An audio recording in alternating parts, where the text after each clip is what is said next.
Work on this.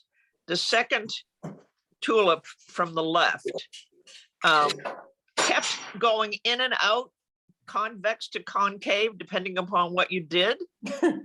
Oh, yeah. No, I mean, I'm not making fun. I'm wondering if you could talk about that, how you can make it do that. I mean, you know, be whichever way you want it. Do you understand what I mean? Oh, I'm sorry, you're breaking up. Can't you make No, it? I just gotta get I'm it. We're just not kidding. up. I'm just kidding. Grace, I don't know. can't I'm you not make sure. it do it yourself just by the way you look at it? No, I'm sure you can do it painting wise. Okay, this is what I think. I think that if you made, oh, I don't know if you can see my arrow now. But Yes, if you we made can. this Yeah. really in focus, it would come up. And I think, I'm hoping when I make this edge stronger, it'll come up because it looks kind of convex, doesn't it? Yes. Yes, Right Yeah. now. exactly. All right, so I'll fix that. Is that you, Judy? No, maybe Judy's not here yet. So if you watch the video and see the different moments, then you could probably over time figure it out. What was making it go one way and what was making it go another. Right, but I'd rather she just told me. Yeah, but do you believe everything she says? Absolutely, don't you? All right, now I'm a little shaken. Okay, so I've worked on it 2 times. I redrew totally between the first and second times, but I did not redraw tonight. Well, maybe I did at the end last week. Maybe I did redraw a little bit right at the end. I actually can't remember, but I know I didn't redraw tonight. So, so maybe I redrew a little bit right at the end because I'm sure I worked on the whole thing again before I started again. Okay, so You really made it darker on the right, didn't you? A lot, quite a bit darker, the background. yeah, well, I sprayed it really heavy since the end of the video. Since the end of night 2, I sprayed it really heavily, like really heavily. I'm going to show you in a little while, maybe I should have shown it to you before, but a Rembrandt painting where he does the background, you know, in this, like, it's not just a flat background. Mhm. It has places that are lighter and darker. So also just talk for a minute about the shadows on white. Like right now, my shadows on the white are way too strongly turquoise. But so your shadows on the white have to have enough of a mix of colors that you don't just say, oh, look at that blue thing that got stuck in there. So these are a little better because they've got some green and some blue, so they're not just so stark. So you don't want it to look like you had a white thing, but then you had some turquoise things. You want this to look like it's white in shadow. And to do that, it needs to be enough of a mixture of colors that that it doesn't just read as one color. And then the other problem, of course, with yellows is that yellow is so much the color of light that if you make your shadows just sort of a darker yellow, they won't really look right either on yellow. So to make yellow in shadow, you know, I wish I didn't know this, but sometimes you just learn things. And the problem with learning something is you quit searching once you think you know the answer. But purples and greens and some oranges work really well for the colors of shadow on yellow.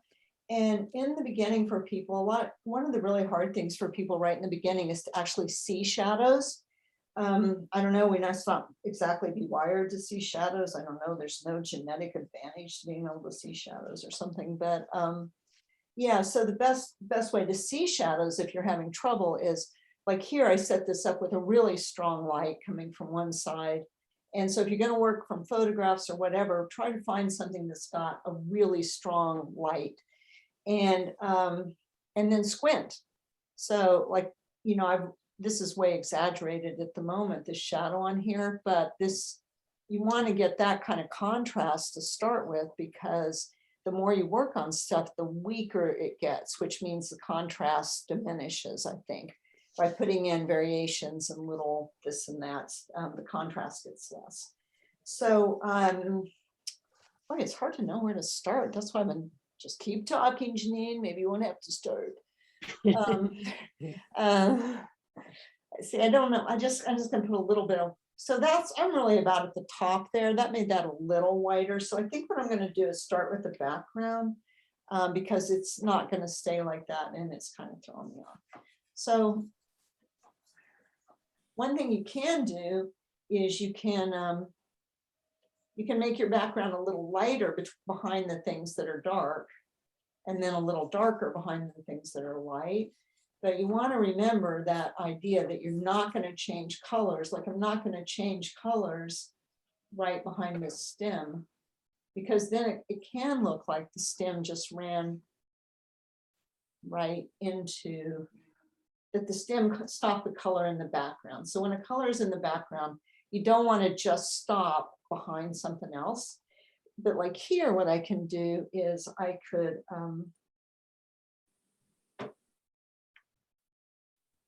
maybe, let's see if that's darker. But I could use that anyway.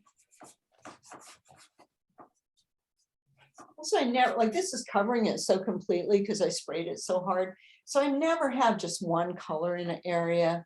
And even now I wouldn't just use one color here. So I went ahead and used two to make it have a little more richness or depth. And then one thing that's a little hard is that right after you spray it, your colors are so different from how they look in the box that it's kind of hard to see. It's hard to know. Anyway, because the spray darkens it so much that it's kind of like you have two sets of colors then. Janine, as you're doing the lavender in the lower right, are you knowing right now that you're going to be adding a different color on top? No, but now that you say that, I kind of want to.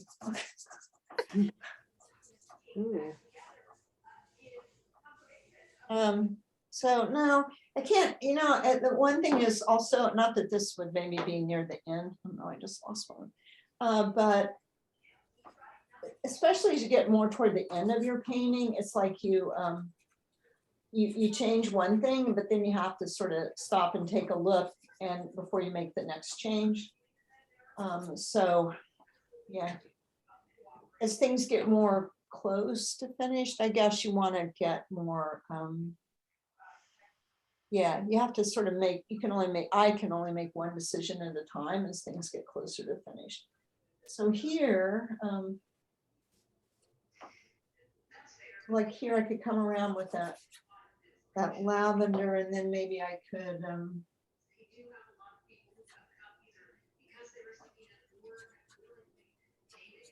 like, I'm not sure this could be a mistake, this color, but I just, once I start with it, I kind of, I just kind of go with it and see.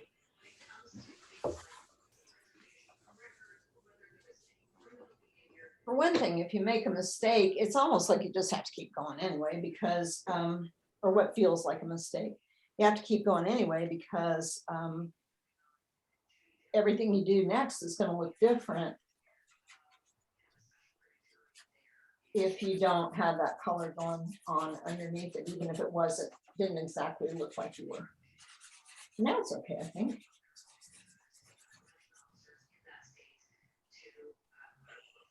So this is still too light. Janine, Yeah.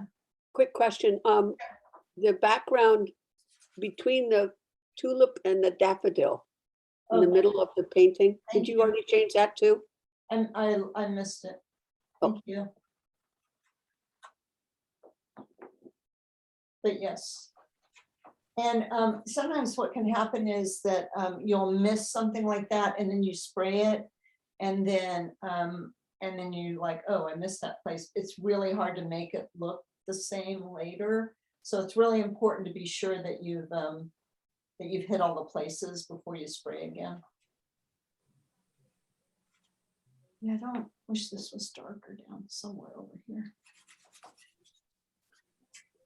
when I studied with Henry Hinchy, he said that he could see the difference in the background. See, like, isn't that funny? That was, I might not have sprayed that as hard right there because it just really covered it up.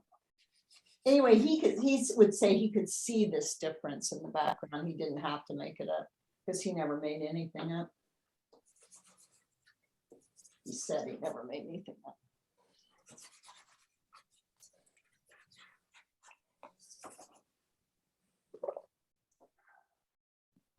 I sort of got chicken, didn't I? It's like I had it all dark and then I sort of went out.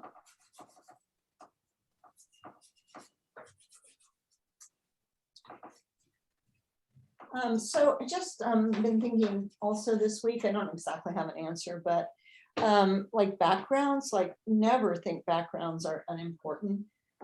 They have so many functions in your painting, and really every square inch of your painting, maybe that's extreme, but every piece of your painting is important, and everything in your painting depends on the other things in your painting. So you can't just like not think about the background or think it's unimportant. Background at the very least sets off everything that you're doing in the foreground. And there's, back in the old days, back in olden times, like Rembrandt and those guys. So the idea was to create as much space as you could in the background, as much depth. See, like this, like right now, I let those get way too light. Although maybe, the other option is to lighten up the background right there a little bit. Anyway, okay, so they were just interested in really deep space. The background just went way back there somewhere, and kind of like this. This is kind of, I think, like that. Let's just try this. But then modern art, as it comes forward, as time comes forward, in modern art, the idea was to make your background flat as possible. And that everything, and then definitely, then you have this idea that everything is equally important in your picture, background, foreground, whatever. So Helen Frankenthaler, she was the person who painted flattest of them all. And that's because she didn't prime her canvas and she poured like buckets of paint on it. So it soaked into the canvas, so it really was totally not. All right, I'm grown to hate this flower now.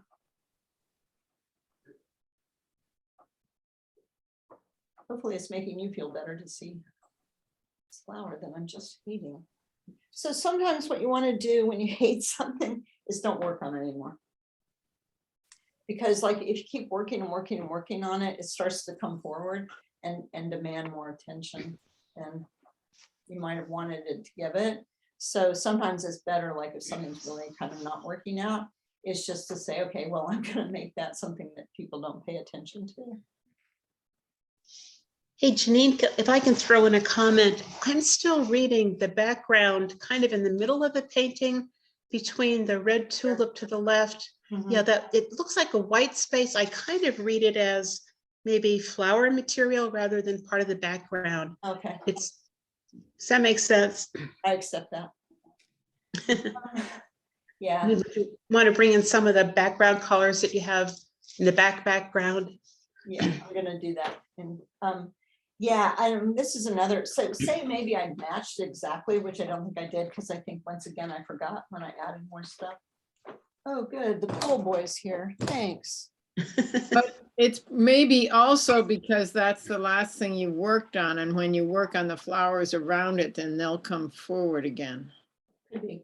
The other thing is just that a little place like that surrounded by these colors can just look different. So you have to be sure that it doesn't. You have to do whatever it takes to make it not look different. And I think I've got to see this flower right here. Is that a flower? Yeah, isn't dark enough, isn't light enough. So in a minute that's going to change too. But yes, that was a good spotting.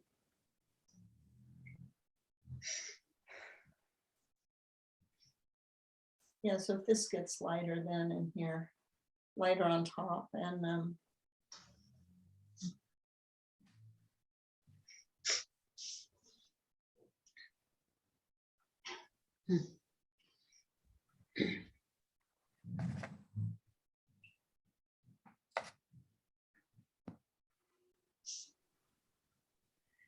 okay, so no, I'm not going, oh, and look at that. So that spot's not, ugh. Okay. Yeah, I tell you what, it's a bad mistake to leave a place unfinished like that because if you're me, you don't know what you used in these places anymore. Because I'm generally speaking, not trying to repeat myself. I'm just trying to find the next best thing. So that's probably too dark, but I just wanted, oh my gosh. Okay, drawing alert. Okay, just try to remain calm, everyone. Sometimes, Janine, you say that you like to use a color instead of a black charcoal to outline something, if at all. But other times you criticize yourself for drawing with color. What's the difference? Or don't you usually draw with color at all? Well, every time I do, I kind of wish I hadn't. Okay. It's kind of like, oh, too lazy to find the charcoal, or oh, in too big a hurry to make one step into two, or you know, that kind of thing. But I'm very often sorry that I drew with my pastel. But then on the other hand, see, like a lot of this is drawing strokes at this point. You know, honestly, I feel like I'm not going to make it better. It looks better to me. Yeah, you've already made it better enough. I'm sure you'll keep going, making it better. Oh, thanks. It looks like the flower that you're working on now is separate from the little bit of background behind it. Yay. Good, thank you. Thanks for that. Noticing that though. Well, I think it's good if you guys can notice what I'm doing that's not what I should be doing, because for what maybe I'm not doing the best practices or I don't know what, but that's good because it means hopefully you'll spot it in your paintings too. What I've been doing a lot, Janine, lately, another thing that you've advised is doing a little something and stepping back 5 feet or 6 feet or 10 feet and, you know, different distances and looking, and I can really see what something is done and whether it's what I wanted or not.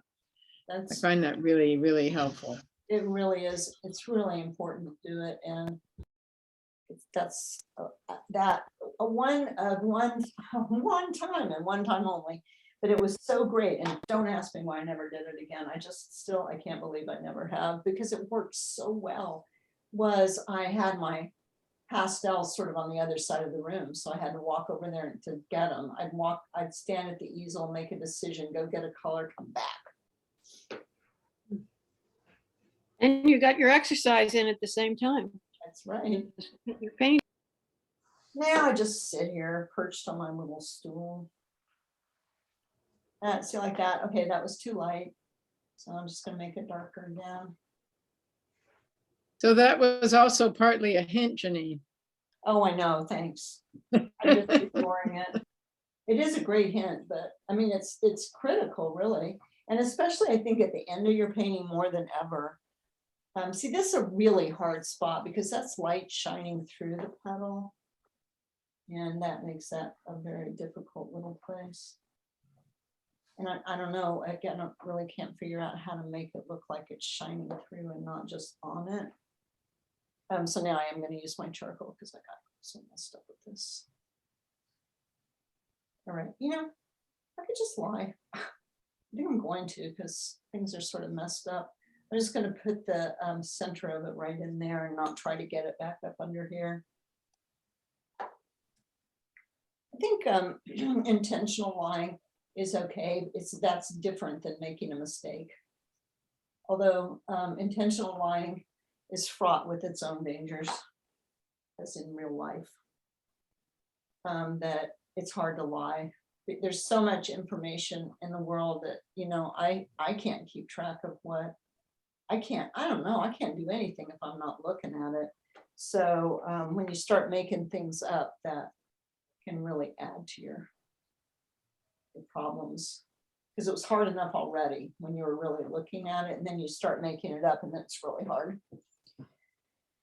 Also, I think at this stage of my painting, I'm allowing myself to get a little, maybe possibly spending too long on an area and looking too much at one area and not looking enough everywhere. Oh, that orange is nice.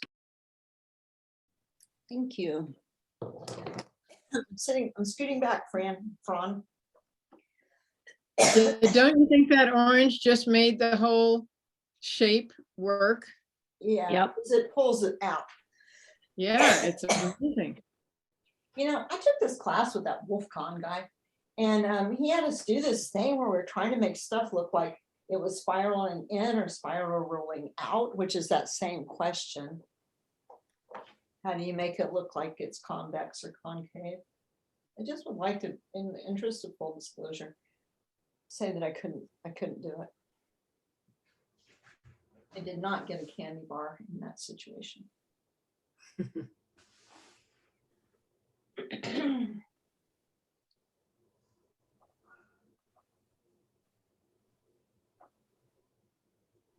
All right, so in here is something else I kind of lost track of, which is that other yellow flower that has its back to us. I think it's supposed to be right in here too. For a minute, I thought it was something else, but no.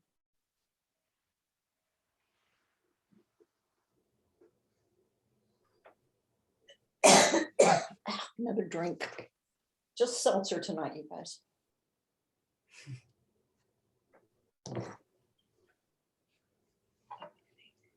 Also, this little stem, this is the wangiest little stem ever. It's like the only one that's out there.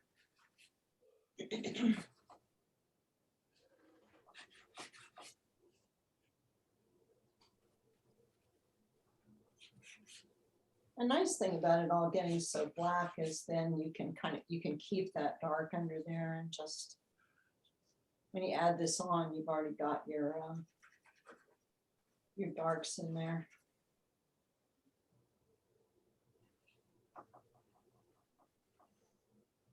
And really that fixative is how I managed not to use black. And so maybe I never mentioned this before, although, you know, I think you do have to say things a lot of times before people really hear it in a way. I mean, everyone, myself included, like there's times where your teacher says to you, or you say to your teacher, well, you never told me this before. And they say, oh yeah, I did. And then you go, oh, okay. I still don't remember that you did, but whatever. Anyway, so it's good to hear things over and over, but I don't spray at the end of my paintings. I don't spray them. Sound like somebody missed that memo, right? Mhm. Yeah, because the thing is, I don't find the spray trustworthy enough. And it's so easy to overspray it. And if you overspray it, well, you just go back and work on it some more. But yeah. So Michelle, also I was thinking of you when I was saying these words. Because you talked to me, you said something about how the spray really messed it up at the end. I always remember what you say after I've done it the wrong way. Oh, well, that's better late than never, I guess. No, well, it doesn't turn out to be better late than never. But eventually it'll sink in. Before I do it.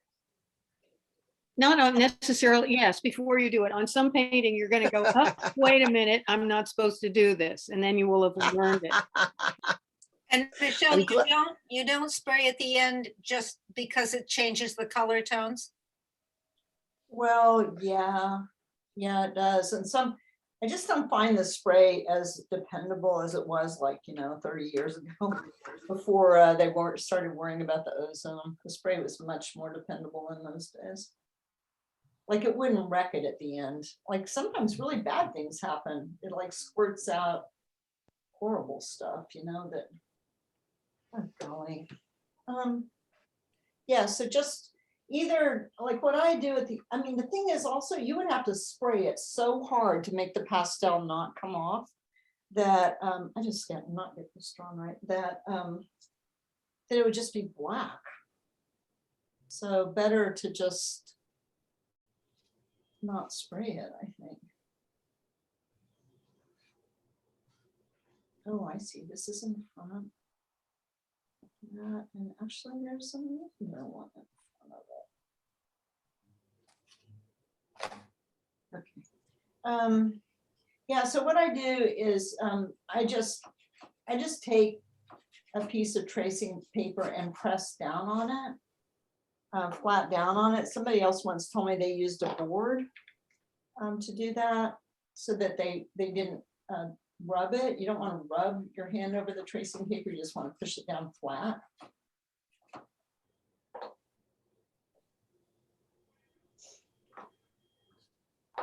Well, I do that by putting the paintings in a pad of tracing paper. And Yeah, I think that does the same thing. I think it does too. That I think the paintings I've had the most trouble with were the ones that went pretty much off the easel into the frame. Because the dust that was gonna fall off had not fallen off yet. So, Makes sense. but yeah, I do think keeping them in the pad of tracing paper makes them less likely to drop pastel off. You The can only also one that- use, The one that in my life has been instructive is I did a very, very small painting of a couple palm trees in Puerto Rico. And when I went to hang it, I decided it was so small, I would just put the glass right up against it. And some of the pastel has, believe me, it looks like the pastel has traveled into the glass. Oh, I'm sure it has. Is it, are you sure it's glass and not plexi? It's glass. I've never put plexi on and I never thought of that at all. Well, don't do it. Don't think about it anymore. No, plexiglass will totally do that. It'll pull the pastel right off and you'll have like a shadow painting on the plexi. So you never want to frame something, a pastel with plexiglass. Oh, shit. Oops, editing the recording as we speak. Who did And it? Who did that? Morgan, Oh, I've done it too. the Morgan. dog, the one picture I ever framed to give away. did it have a mat? Yeah, Oh, that's too bad. Sorry. well, somebody told me that glass is, somebody told me once in my history of my learning about art is that glass isn't really a solid, that the molecules move Right. around in the glass. So that's how that some of the color can transfer from the pastel into the glass. Oh, so Weird. what are you supposed to do? Just not cover them at all? No, you put have a, glass. you have to put a, but if you put a mat on Spacers. or spacers or a mat, then the glass won't be touching it, then it's fine. Oh, the mat's okay. All right, well, it's got a mat. Good.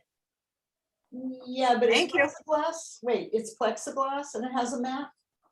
Yeah, Okay, well, that's bad because then the magnetic field pulls it. If it didn't have a mat on plexiglass, you'd be a little better off. Because, and this was such a stupid story. I had a painting in the, back when I cared about this stuff, I had a painting in the Wichita Pastel Society art show. And they said anything that's shipped, it was pastels. They said anything that's shipped has to be under plexi. And when I got that back, oh my gosh, half the painting was on the plexi. Yeah, it was horrible because it, you know, it like, it pulls it up off the surface. Like if they cleaned it, whenever you clean the plexi, and I'm assuming they cleaned it before the show, then it just, the charge grabs the little particles and pulls them up. So where did this painting go, Morgan? How far away from you is this painting? No, it's still sitting here. I haven't taken it up yet. It's sitting here in a bag, all matted and framed and plexied. I did have it between tracing paper though, while I was waiting for the frame, so maybe that Who took framed some of this? the, Did someone frame this for you? no, I sent away for the components and then I put it together. So you could still just go to the hardware store and get a piece of single pane glass and cut to that size, Okay, and then just tell them, you really think, I mean, I hate to send anyone off to do anything else, but I think it's really worth it in this case. Because if it's a gift, it's just over time, there's gonna be problems, so. Yeah, okay, so Okay. when you get the glass, like I would always go to Ace, is it Ace? No, Portland Glass. And, because that's cheaper than going to the art supply store. And what I would do is I would always say to them, please don't tape the paper to the glass. Because they would tape, when they wrapped it up, they would tape the paper to the glass. And then that was one more thing you had to do. You had to get out the paint thinner to get the tape off. Right? Mhm. So you didn't want to have to do that too. So, yeah, sorry. There's another place you can get glass that's just opened in the last 2 years, and it's the Berry Paint and Paper. They used to have just wallpaper and paint, and now he's gone into cutting glass and windows, and he cuts glass for framing. so is Great. that on the left, just as you go into Barry? Yeah, right on Main Street. It's across from the Chinese takeout, and it's right in the same block as the Northfield Bank is almost. Yeah, okay, I know where it is. All right, well, great. I'll take the plexi out. Lucky my trip got canceled last week because someone was a close contact, so it hasn't gone up yet. Wendy Soliday told me last year, I think it was, about plastic sleeves that you can get in different sizes that then, like the Pastel Premier paper comes in something similar. And each painting I do, I put in one of those and it doesn't smear at all. And it's, you can see through it. It's kind of nice storage. That's what I do with mine now too. I've totally forgotten that's what I do. Because they're all in Vermont. I haven't seen them in a while. But yes, so as I'm working on things now, what I do is I have my little, like I have my tracing paper pad here that's completely full of paintings I've done since I moved here. And then, but I have those sleeves at home, so. So a plastic sleeve is not the same problem as plastic plexi. I don't think it's No. just plastic, it's made for this. They call it glassine, right? No, it's Well, just it's something not else. really glassine because that's more paper than plastic, but Oh, Janine's right. It does not pull the pastel off. And what did you get in it? You got your paper in it? Well, you can order it separately by itself. I think I got it from, I don't remember whether I got it from Dakota or Blix, but it comes in packages of, I don't know, 10 or 12 or something. And, but if you've gotten Pastel Premier before, you'll notice that they put their package of sheets in the same kind of container. Does that make sense? Yeah, but if you order a container of just the plastic, what is that called? I'd have to go back and look at the order if I can find it, but if you look at, I don't know, Pastel Storage or something like that under one of these art sites, you'd probably find it. Okay, great. You guys, I'll ask Thank you. Wendy, I'll ask Wendy too, because I can't remember at all where I got it, but I thought I got it in packages of like 50 or 100. Well, I maybe think that's not. right. Yeah, I think What? it's not 10 or 12. You probably got more than I did, but you're right. It's more than 10 or 12, probably 25 at least. Uh-huh, okay.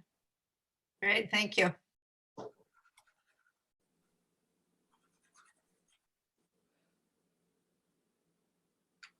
Ugh.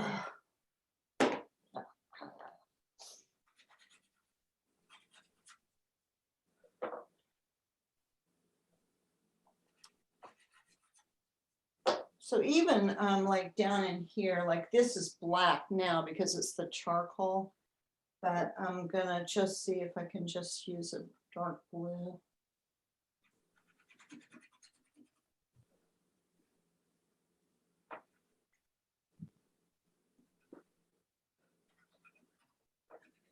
When you know these flowers are over here at this end, and this is the really hardest place for me to get over here and work on stuff.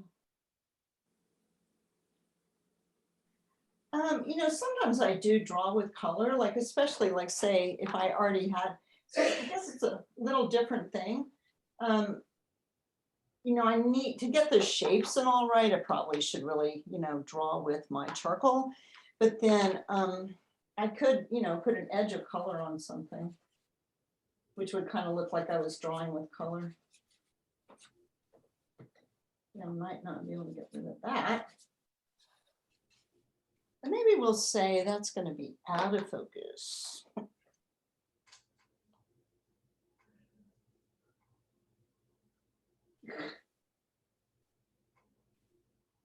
Really not see what I'm doing right there. Okay, so I'm going to try to kill some of the yellow in this. I mean, some of the orange. So it's, oh yeah, you know, it'd be nice maybe is like, you know, here that's kind of comes in front. So if I can do that a little bit, just back in the trying to figure out how I make things look convex or concave. It's also this thing, this is, I think, one of the hardest things to do is when light shines through something. One of the hardest things to explain. Because it starts to look like, I don't know, starts to look some other way.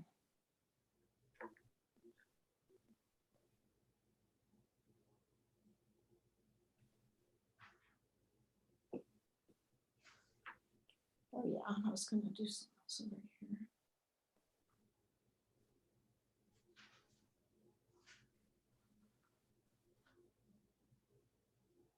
I've been waiting for that, Janine. Well, unfortunately, it's not right yet, but anyway, now I know where it is, I guess. It's way too bright.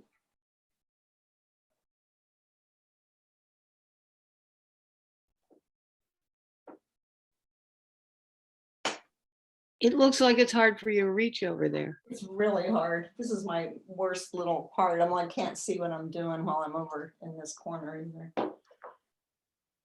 So I'm not, you know, I'm not in front of it. I'm way over to the right of it.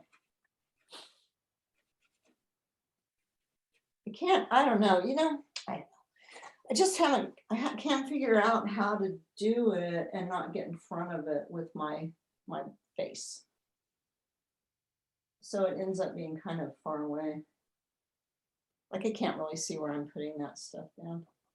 I was just trying to, what? If you need to do that temporarily and then just keep stepping back to show us each thing you do. Yeah, no, I can't. Agree. Exactly. I can't because, well, if you could just see how it is here, you would know why. Okay, so, oh yeah, I didn't do that thing.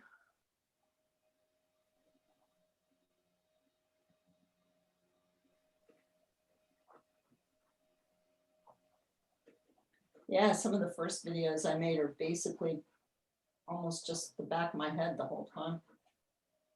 It's a learning curve. Also, I think like that woman that Grace you told me about that time, and I watched her demonstration. She has a camera person.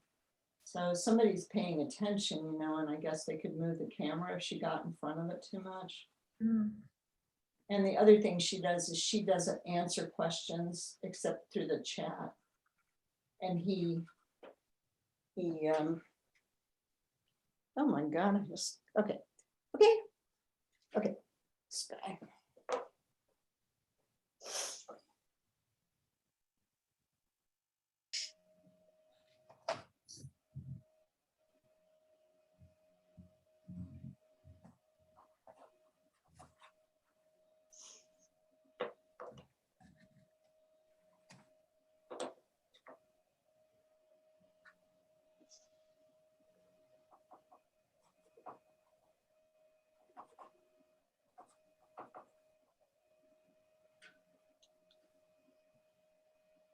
All right, sort of like had enough of this.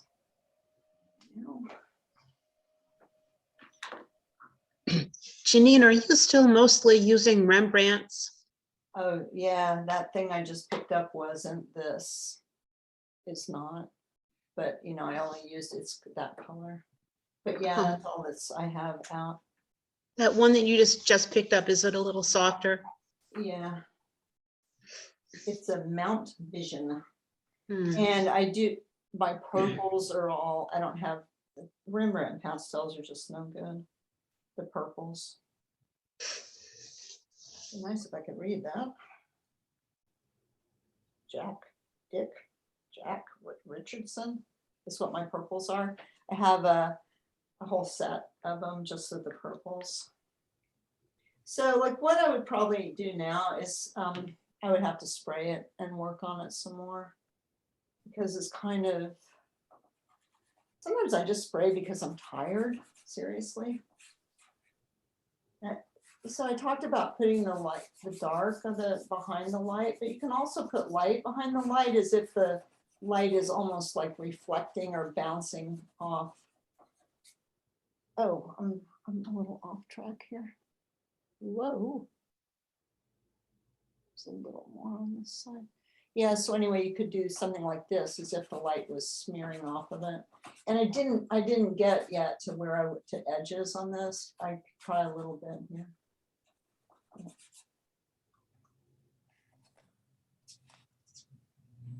have a crude way to do that.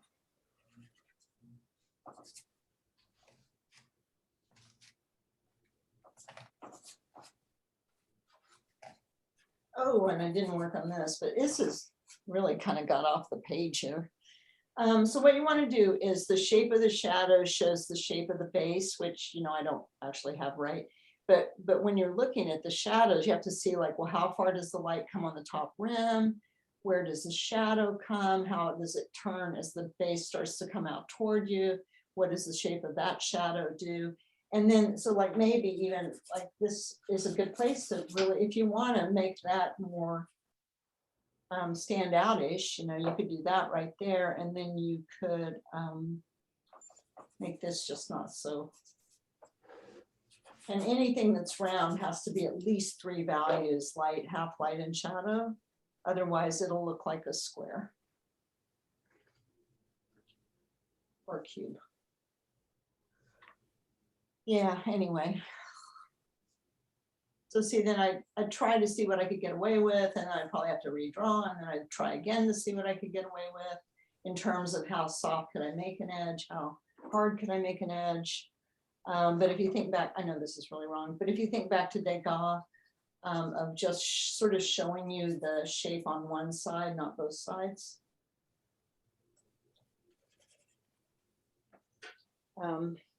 Yeah, okay. Does anybody have any questions? Okay, I'm gonna take that as a no. Wait, yes. Okay, good. So what I'm looking at and love is all the light coming through the tulip that's closest to us on the left-hand side. That one? And yeah, there. Okay. And so I'm wondering, if you step back, are you going to try to balance it on the other side, or are you just going to leave it? That's a great question. Well, I think this is too much, honestly.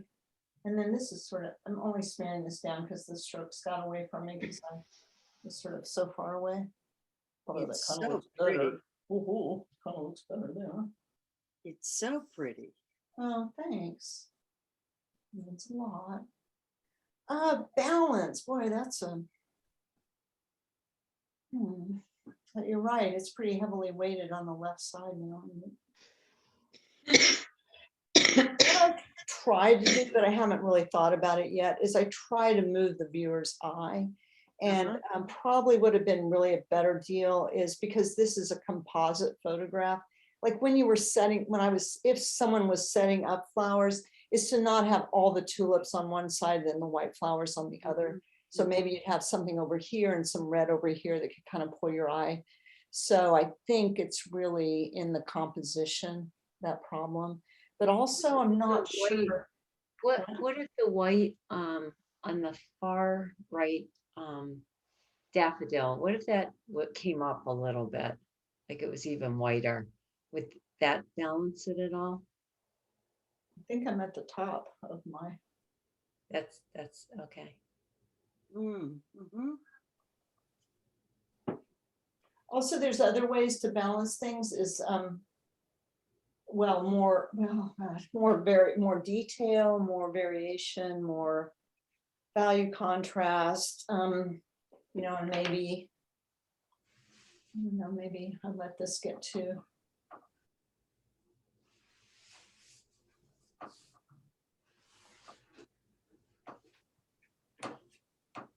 I kind of knocked them way back, so maybe just bringing that up, or yeah. maybe, that's something. Yeah, that helped. The yellow really did. Yeah. So something like that to kind of pull it this way. Mhm. And, Difference. That's amazing. What you That just really did. worked. It's starting to vibrate. Yep.